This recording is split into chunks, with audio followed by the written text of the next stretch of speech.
Assalamualaikum warahmatullahi wabarakatuh. Perkenalkan, nama saya Muhammad Azmi dengan NIM 61012300036 dari kelas RA1 Prodi Manajemen, Fakultas Ekonomi dan Bisnis Universitas Primagraha. Saya akan mempresentasikan PowerPoint tentang tugas resum dari materi 1 sampai dengan materi 12 pada mata kuliah Pengantar Teknologi Informasi. Baik, langsung saja kita ke materinya. Materi yang pertama yaitu tentang definisi teknologi informasi. Teknologi informasi merujuk pada penggunaan perangkat digital dan sistem untuk mengumpulkan, menyimpan, mengelola, dan menyebarkan informasi. Perkembangan teknologi. Pada perkembangan teknologi informasi terus meningkat pesat, mencakup komputer, jaringan, perangkat mobile, aplikasi, dan internet. Ketiga, pendukung efisiensi. Teknologi informasi digunakan untuk meningkatkan efisiensi dan produktivitas di berbagai sektor, seperti bisnis, pendidikan, kesehatan, dan pemerintahan. Selanjutnya adalah sejarah teknologi informasi. Yang pertama, mulai dari mesin hitung. Teknologi informasi dimulai dari perkembangan mesin hitung dan perangkat mekanis pada abad ke-19, seperti kalkulator mekanik dan kartu punch.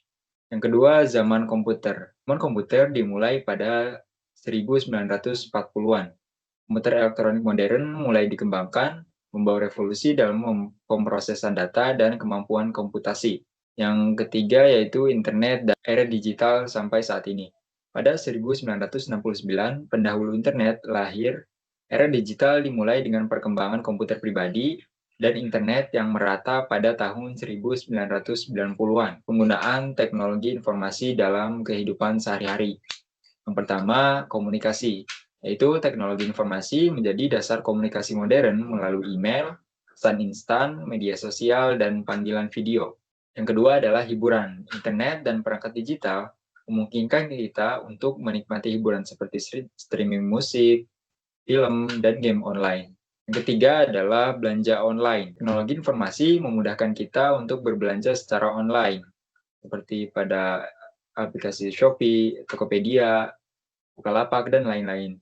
Dan makanan hingga barang elektronik dengan pengiriman yang cepat dan aman. Selanjutnya adalah tantangan dalam implementasi teknologi informasi. Yang pertama, keselarasan teknologi dan proses, yaitu menyatukan teknologi yang ada dengan proses bisnis adalah tantangan tersendiri dalam implementasi teknologi informasi. Yang kedua, sumber daya dan kompetensi. Keterbatasan sumber daya dan kurangnya kompetensi dalam mengelola teknologi informasi bisa menjadi hambatan dalam mengimplementasikannya. Yang ketiga adalah keamanan dan privasi. Risiko keamanan dan privasi data menjadi perhatian penting dalam implementasi teknologi informasi. Diperlukan sistem yang aman dan perlindungan data yang memadai agar tidak disalahgunakan oleh oknum. Keuntungan dan manfaat teknologi informasi. Ada 3. Yang pertama, akses ke informasi. Teknologi informasi memberikan akses ke berbagai informasi dan pengetahuan melalui internet, membuat pembelajaran dan penelitian lebih mudah. Yang kedua yaitu automasi dan efisiensi.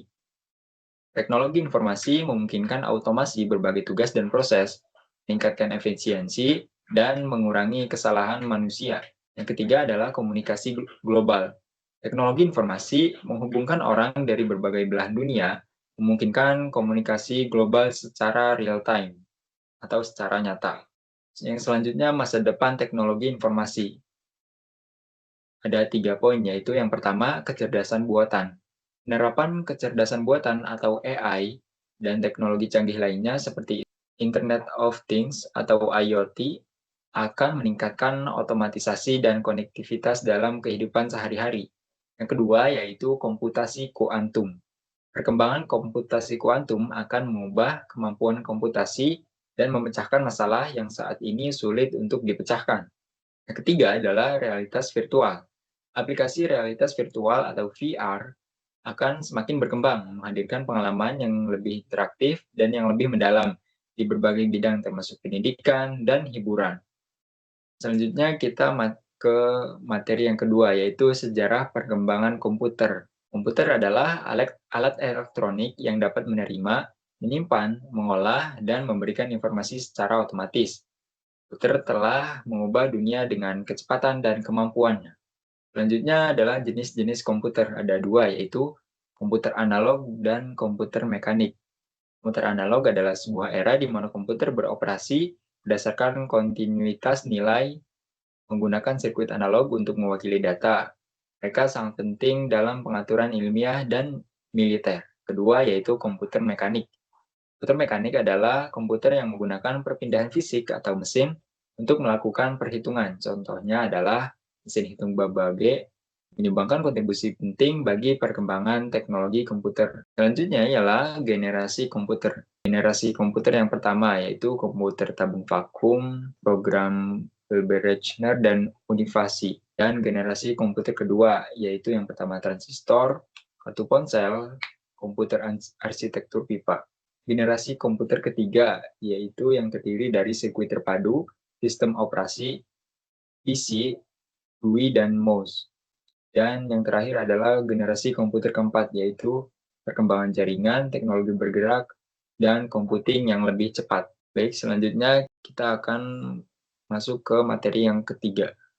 Baik, kita lanjut ke materi yang selanjutnya, yaitu materi 3 dan 4.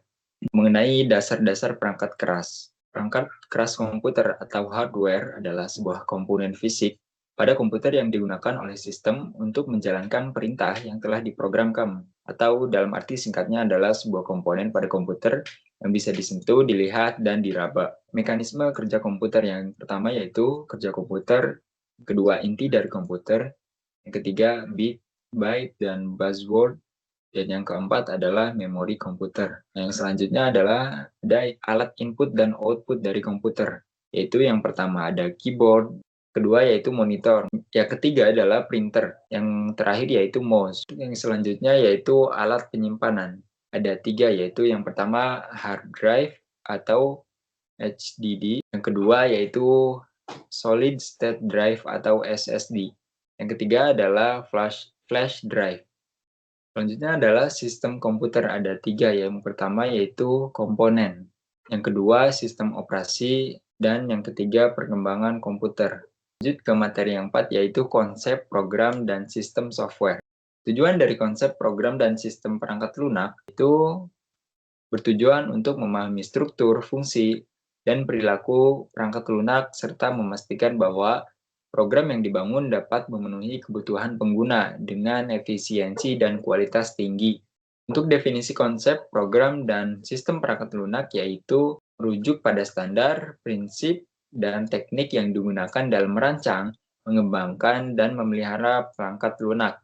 Hal ini meliputi proses, metode, dan alat yang terlibat dalam siklus hidup perangkat lunak. Elemen-elemen konsep perangkat program dan sistem perangkat lunak yaitu terdiri dari elemen seperti analisis kebutuhan, desain, arsitektur, pengkodean, pengujian, pemeliharaan, dan dokumentasi. Semua elemen ini saling terkait dan merupakan bagian integral dalam pengembangan perangkat lunak. Selanjutnya adalah metode pengembangan program dan sistem perangkat lunak. Ada waterfall, agile, dan DevOps. Peran analisis kebutuhan dalam konsep program dan sistem perangkat lunak yang merupakan tahap awalnya yang penting dalam pengembangan perangkat lunak. Proses ini melibatkan pemahaman mendalam tentang kebutuhan pengguna dan pemodelan sistem untuk mencapai tujuan yang diinginkan. Ada tantangan dalam mengimplementasikan konsep, program, dan sistem perangkat lunak. Yang pertama yaitu kompleksitas. Pengembangan perangkat lunak yang kompleks membutuhkan pemahaman yang mendalam dan koordinasi yang baik antar tim. Yang kedua yaitu perubahan kebutuhan. Kebutuhan pengguna dapat berubah seiring waktu, sehingga perangkat lunak harus bersifat fleksibel dan dapat diubah dengan mudah. Dan yang ketiga yaitu kualitas dan keamanan. Memastikan kualitas dan keamanan perangkat lunak adalah tantangan yang terus-menerus mengingat adanya ancaman keamanan yang terus berkembang. Selanjutnya, keunggulan dan manfaat penggunaan konsep program dan sistem perangkat lunak. Ada 4, yaitu produktivitas yang tinggi, yang kedua peningkatan keandalan, yang ketiga peningkatan keamanan, dan yang terakhir kualitas unggul. Baik, kita lanjut materi yang kelima dan yang keenam. Materi yang kelima dan keenam yaitu apresiasi grafik hypermedia dan multimedia dalam presentasi. Dan yang materi keenamnya mengenal proses kata sampai dengan publishing. Apresiasi grafik hypermedia dan multimedia dalam presentasi. Pengertian grafik. Grafik adalah representasi visual dari data atau informasi yang digunakan untuk menyampaikan pesan dengan cara yang menarik dan mudah dipahami. Kedua, kreativitas. Grafik memungkinkan penambahan kreativitas dalam menyampaikan informasi dengan berbagai bentuk, ukuran, warna, dan tata letak. Yang ketiga, tingkat efektivitas. Grafik dapat membantu meningkatkan tingkat pemahaman, daya ingat, dan minat pada suatu materi yang disajikan. Dan yang terakhir, visualisasi data. Grafik menjadi alat penting untuk mempresentasikan data statistik atau kompleks secara jelas dan mudah untuk dimengerti. Selanjutnya adalah hypermedia dalam presentasi. Hypermedia mengacu pada teks, gambar, suara, dan media lain yang terhubung secara non-linear dalam presentasi. Kedua ialah interaktivitas. Hypermedia memungkinkan pengguna berinteraksi dengan materi presentasi, seperti mengklik tautan untuk navigasi lebih lanjut. Yang ketiga adalah engagement. Dengan menggunakan hypermedia, presentasi dapat lebih menarik, dinamis, dan memperkuat pemahaman serta daya pikat audiens. Selanjutnya adalah pentingnya multimedia dalam presentasi. Ada tiga, yaitu yang pertama kompleksitas informasi. Multimedia membantu dalam menyampaikan informasi yang lebih komprehensif dengan menggabungkan teks, gambar, suara, dan video, seperti yang saya presentasikan kali ini. Yang kedua, interaksi audiens. Melalui elemen multimedia yang interaktif, audiens dapat berpartisipasi dalam presentasi dan merasakan pengalaman langsung. Dan yang ketiga, kreativitas ekspresi. Multimedia memberikan peluang eksplorasi kreatif dalam menyajikan pesan dengan menggunakan animasi, efek visual, dan desain yang menarik. Perbedaan antara grafik hypermedia, multimedia, dan penerapannya dalam presentasi.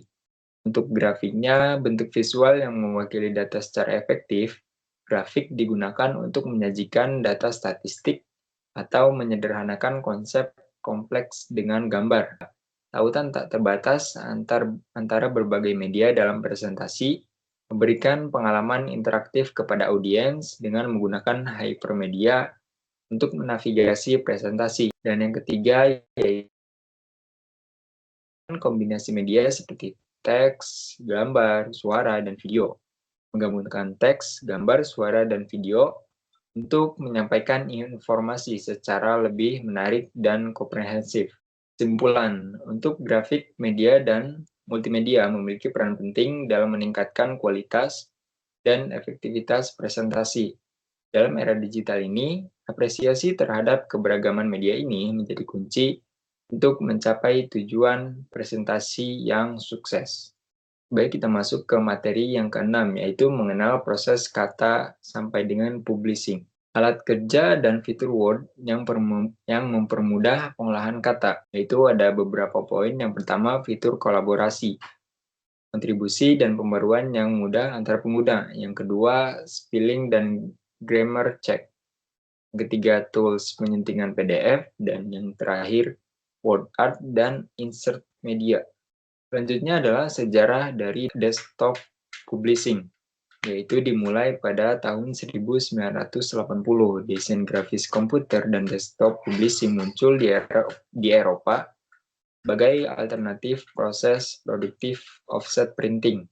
Yang kedua yaitu pada tahun 1990. Desktop publishing menjadi layak untuk diakses, terutama setelah pemakaian komputer pribadi meluas. Dan yang terakhir adalah sampai dengan sekarang, yaitu banyak perusahaan menggunakan perangkat lunak seperti Adobe InDesign, QuadExpress, dan Microsoft Publisher untuk memproduksi materi cetak yang rapi dan profesional. Yang selanjutnya adalah spreadsheet sebagai alat pengolah data, yaitu untuk laporan keuangan. Menyajikan data keuangan dalam bentuk tabel sehingga mudah dibaca dan dipahami. Yang kedua, perencanaan fitness. Melalui elemen multimedia yang interaktif, Audiens dapat berpartisipasi dalam presentasi dan merasakan pengalaman langsung.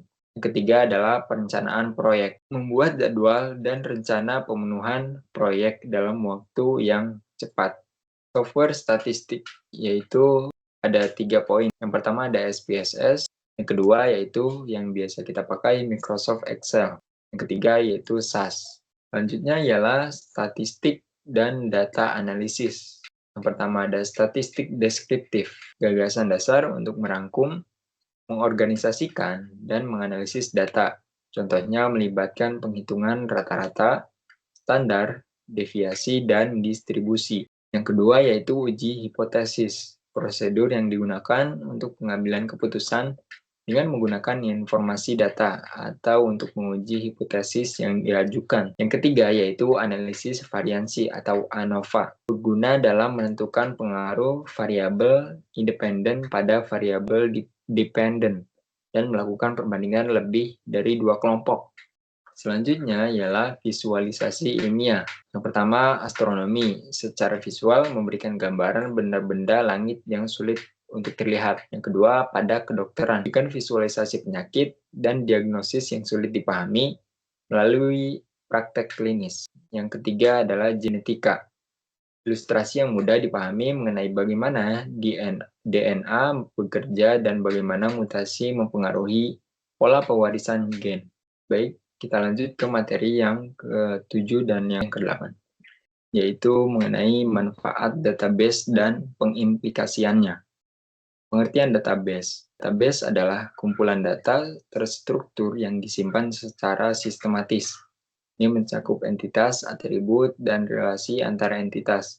Database memungkinkan pengguna untuk menyimpan, mengelola, dan mengambil informasi dengan mudah dan cepat, meningkatkan efisiensi dan akurasi bisnis. Selanjutnya, manfaat penggunaan database, yaitu yang pertama penyimpanan efisien, yang kedua akses yang mudah, yang ketiga pemeliharaan data, dan yang terakhir analisis data. Selanjutnya, contoh pemanfaatan database dalam bisnis. Ada 3, yaitu yang pertama manajemen persediaan, kedua yaitu manajemen hubungan pelanggan atau CRM, yang ketiga yaitu analisis data bisnis. Ada juga tantangan dalam pengelolaan database. Ada 3, yaitu yang pertama skalabilitas. Seiring bisnis berkembang, skala dan kompleksitas database juga meningkat. Menyusun strategi skalabilitas yang baik menjadi tantangan untuk kita sendiri. Yang kedua yaitu kecepatan dan kinerja. Memastikan kinerja database yang optimal dalam mengakomodasi permintaan yang meningkat dan kebutuhan akses data real-time. Ketiga yaitu kesesuaian dengan peraturan. Mengikuti regulasi terkait privasi, keamanan data, dan perlindungan konsumen dalam pengelolaan database. Selanjutnya ialah pengembangan database di masa depan. Ada 3, yaitu yang pertama database terdistribusi. Penggunaan database terdistribusi akan meningkat, memungkinkan data tersedia secara real-time, dan mereduksi risiko kegagalan satu titik. Yang kedua yaitu integrasi dengan kecerdasan buatan atau AI. Integrasi antara database dan kecerdasan buatan akan semakin berkembang, mengoptimalkan analisis data dan pengambilan keputusan bisnis. Dan yang ketiga yaitu kesesuaian dengan peraturan. Keamanan akan menjadi prioritas utama dalam pengembangan dan penggunaan database untuk melindungi data dari serangan cyber. Baik, kita lanjut ke materi yang ke-8, yaitu tentang komputer dan telekomunikasi. Basic of Computer Networking. Ada 3, yaitu yang pertama ada Local Area Network atau LAN, yang kedua Wide Area Network atau WAN, dan yang ketiga Network Protocol. Telekomunikasi pada komputer juga terdapat telekonferensi, yaitu yang mendobrak hambatan. Ada 3, pertama pertemuan dalam virtual, yang kedua video konferensi, yang ketiga webinar. Selanjutnya adalah instant messaging, connecting in real time.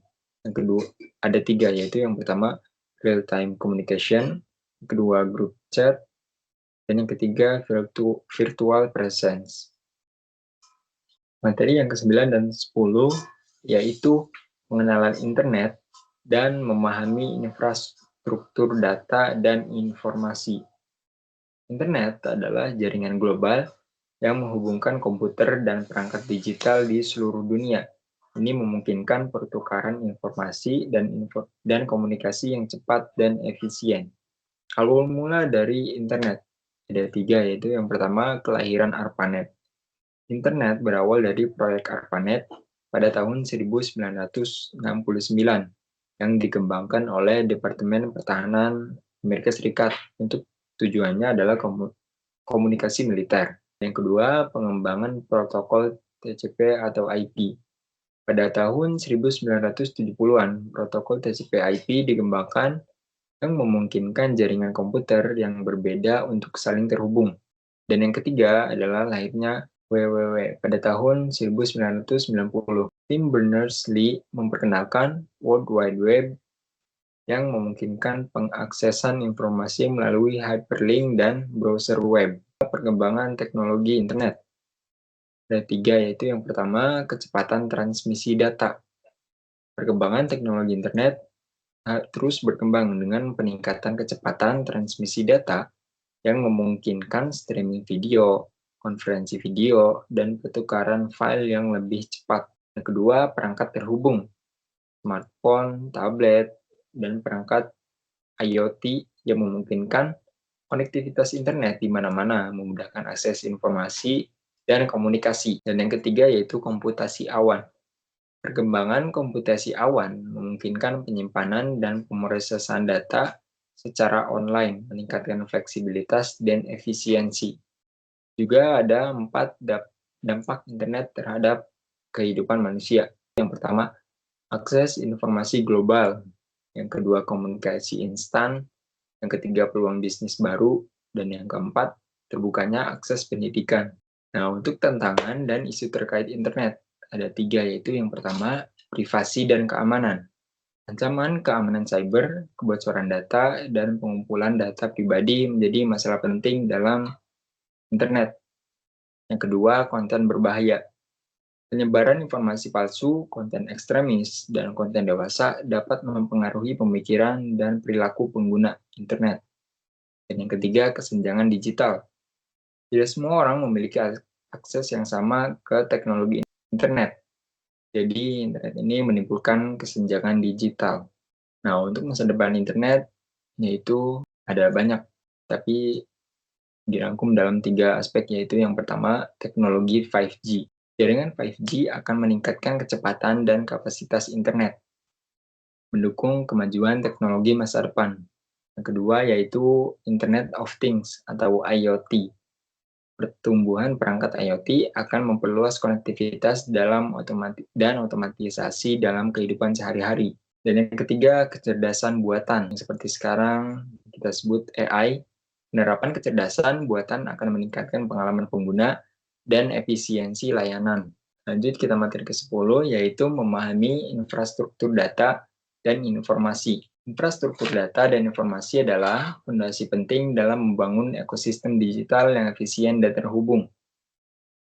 Teknologi sistem dan proses yang saling terkait ini memungkinkan pengumpulan, penyimpanan, analisis, dan distribusi data dan informasi secara efektif. Definisi dan konsep dasar infrastruktur data. Yang pertama yaitu basis data. Infrastruktur data terdiri dari sistem manajemen basis data yang menyimpan dan mengelola data secara terstruktur. Yang kedua, konektivitas. Jaringan komunikasi yang menghubungkan berbagai komponen infrastruktur data memungkinkan akses dan pertukaran data. Dan yang ketiga, server dan penyimpanan. Infrastruktur data mencakup server, storage, dan perangkat komputasi untuk menampung dan memproses data. Selanjutnya adalah komponen utama infrastruktur data, yaitu perangkat keras, perangkat lunak, sumber data, dan proses alur dan kerja, seperti yang sudah saya bahas sebelumnya. Juga ada peran infrastruktur data dalam organisasi. Infrastruktur data memegang peranan penting dalam organisasi modern. Ia bertindak sebagai tulang punggung yang menghubungkan berbagai sistem, aplikasi, dan sumber data untuk mendukung pengambilan keputusan yang tepat. dan efisien. Dengan infrastruktur data yang andal, organisasi dapat memanfaatkan data sebagai aset strategis, menganalisanya secara mendalam, dan mengubahnya menjadi wawasan yang berharga untuk memperkuat posisi kompetitif di pasar. Selanjutnya ialah manfaat infrastruktur data yang efektif. Pertama, peningkatan efisiensi. Infrastruktur data yang baik memungkinkan organisasi untuk mengakses, menganalisis, dan mendayagunakan data secara lebih efisien, mempercepat proses pengambilan keputusan, dan meningkatkan produktivitas. Yang kedua yaitu pengambilan keputusan yang lebih baik. Dengan akses yang lebih mudah dan analisis data yang komprehensif, organisasi dapat membuat keputusan yang lebih cerdas dan berbasis fakta, sehingga meningkatkan keefektifan operasional. Dan yang ketiga yaitu inovasi dan pengembangan produk.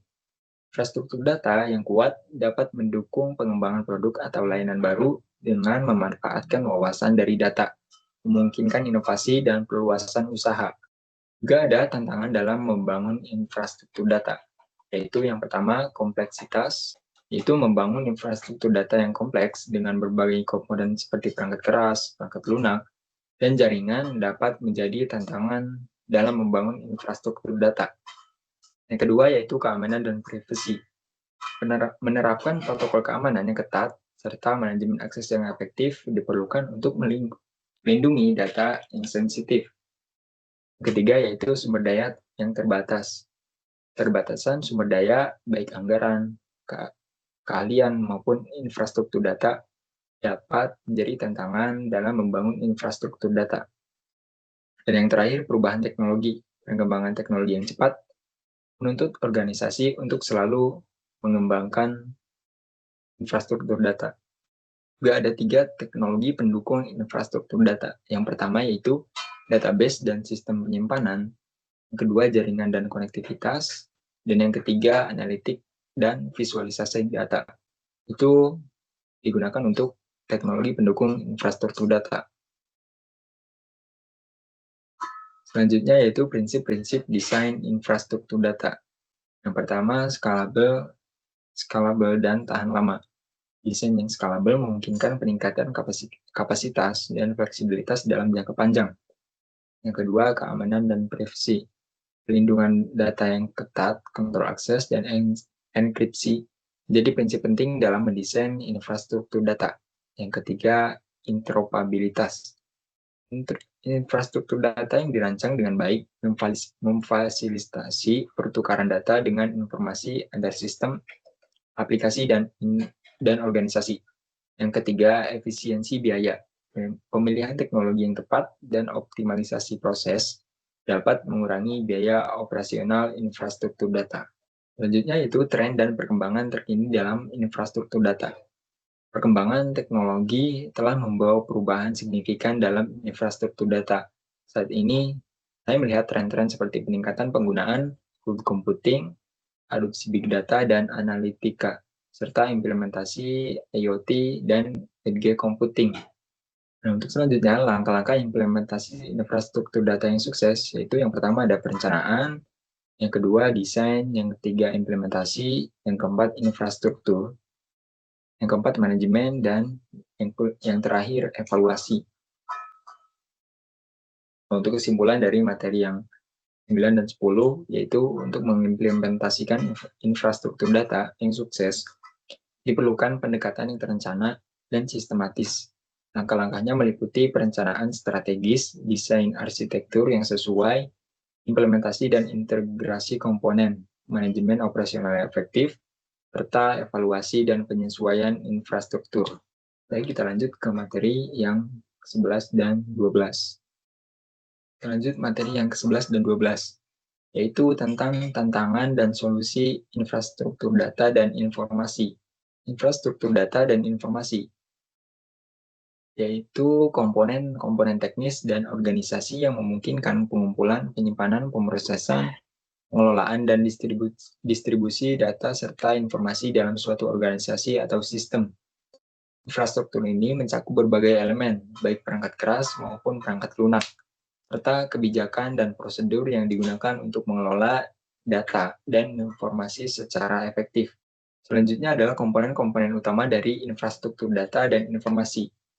Yang pertama yaitu perangkat keras, meliputi server, penyimpanan atau storage, jaringan atau networking, dan perangkat penggunaan akhir atau end user device.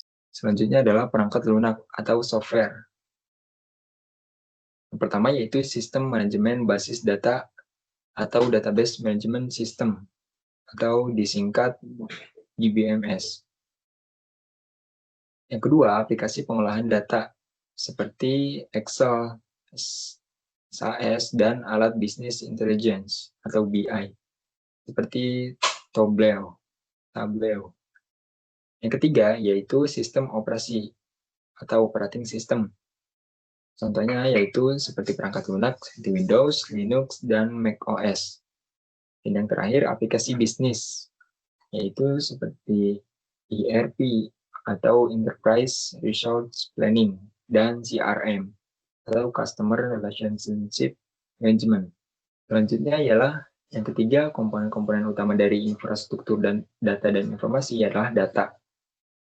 Itu ada dua. Yang pertama data operasional dan yang kedua data historis. Dan yang keempat adalah proses dan kebijakan. Pertama ada kebijakan keamanan data, yang kedua prosedur pengolahan data, dan yang terakhir kepatuhan dan regulasi. Komponen utama dari infrastruktur data dan informasi yang kelima yaitu sumber daya manusia atau human resource. Ada 4, yaitu yang pertama administrator basis data, yang kedua analisis data, yang ketiga insinyur jaringan atau network engineers, dan yang keempat pengembangan perangkat lunak atau software developers. Yang keenam yaitu layanan cloud. Ada dua, yaitu platform sebagai layanan, yang kedua infrastruktur sebagai layanan atau infrastruktur as a service. Kesimpulan dari materi yang 11 yaitu infrastruktur data dan informasi yang baik sangat penting bagi organisasi modern untuk memastikan bahwa data dapat diakses dan digunakan secara efisien, aman, dan sesuai dengan regulasi yang berlaku. Infrastruktur data dan informasi menghadapi berbagai tantangan yang bisa mempengaruhi efisiensi, keamanan, dan keberlanjutan pengolahan data. Lanjut ke materi yang terakhir yaitu tantangan infrastruktur data dan informasi. Yang pertama, keamanan data. Tantangannya, ancaman keamanan cyber seperti peretasan, malware, dan kebocoran data terus meningkat. Nah, untuk solusinya, menerapkan enkripsi data, autentikasi multifaktor, firewall yang kuat, dan pemantauan keamanan secara real-time. Selain itu, rutin melakukan pelatihan keamanan untuk karyawan. Yang kedua ialah skalabilitas. Tantangannya, pertumbuhan data yang eksponensial memerlukan infrastruktur data yang dapat mudah ditingkatkan. Nah, untuk solusinya menggunakan solusi cloud yang fleksibel seperti PaaS atau PaaS yang memungkinkan penambahan sumber daya sesuai kebutuhan tanpa investasi besar kepada infrastruktur fisik. Dan yang ketiga yaitu kepatuhan regulasi.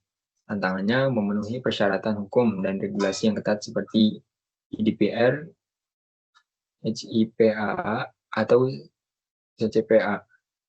Solusinya yaitu menerapkan kebijakan dan prosedur yang sesuai dengan regulasi, lakukan audit rutin, dan menggunakan alat bantu kepatuhan untuk memastikan semua data dikelola secara sesuai aturan. Yang keempat yaitu integral system. Tantangannya mengintegrasikan berbagai sistem dan aplikasi yang berbeda dalam satu lingkungan kerja yang terpusat. Solusinya ialah menggunakan middleware dan API untuk memastikan interoperabilitas antara sistem yang berbeda, serta menerapkan standar data yang konsisten. Yang kelima yaitu manajemen data besar atau big data. Tantangannya ialah mengelola dan menganalisis volume data yang besar dan beragam secara efektif. Nah, untuk solusinya menggunakan teknologi big data seperti Hadoop dan Spark, serta alat analitik yang mampu mengenangani data besar secara efisien. Poin yang keenam yaitu pemulihan bencana. Tantangannya memastikan data tetap aman dan dapat dipulihkan setelah terjadi terjadinya bencana atau kegagalan sistem. Solusinya ialah menerapkan strategi pemulihan bencana yang meliputi backup data secara rutin, replikasi data ke lokasi yang berbeda, dan uji coba pemulihan bencana secara berkala. Yang ketujuh yaitu ketersediaan dan keandalan. Tantangannya ialah memastikan sistem dan data selalu tersedia dan dapat diakses tanpa gangguan. Solusinya mengimplementasikan arsitektur redundansi dan failover, serta menggunakan layanan cloud dengan SLA atau Service Level Agreement yang tinggi. Dan yang kedelapan yaitu pengelolaan biaya. Tantangannya mengelola biaya yang terkait dengan penyimpanan, pemrosesan, dan pemeliharaan data yang terus meningkat. Itu menjadi tantangan. Solusinya ialah menggunakan solusi cloud dengan model pembayaran berdasarkan penggunaan atau pay as you go, mengoptimalkan penggunaan sumber daya, dan melakukan analisis biaya secara rutin untuk menemukan area penghematan. Yang kesembilan yaitu kualitas data. Tantangannya ialah memastikan data yang dikumpulkan dan dikelola berkualitas tinggi dan bebas dari kesalahan. Solusinya menerapkan proses pengelolaan kualitas data seperti pembersihan data, validasi data, dan penggunaan alat untuk manajemen kualitas data. Yang ke-10 yaitu keahlian dan sumber daya manusia. Tantangannya kurangnya tenaga ahli yang memiliki keterampilan yang diperlukan untuk mengelola infrastruktur data dan informasi yang kompleks. Solusinya ialah melakukan pelatihan dan pengembangan profesional secara berkelanjutan, serta mempertimbangkan outsourcing atau kolaborasi dengan pihak ketiga yang memiliki keahlian khusus. Nah, untuk kesimpulannya ialah dengan menghadapi tantangan-tantangan tersebut secara proaktif dan mengimplementasikan solusi yang tepat, organisasi dapat membangun dan mengelola infrastruktur data dan informasi yang efisien, aman, dan berkelanjutan. Baik, itu saja yang bisa saya sampaikan. Dan lebihnya mohon maaf. Billahi taufiq wal hidayah. Wassalamualaikum warahmatullahi wabarakatuh.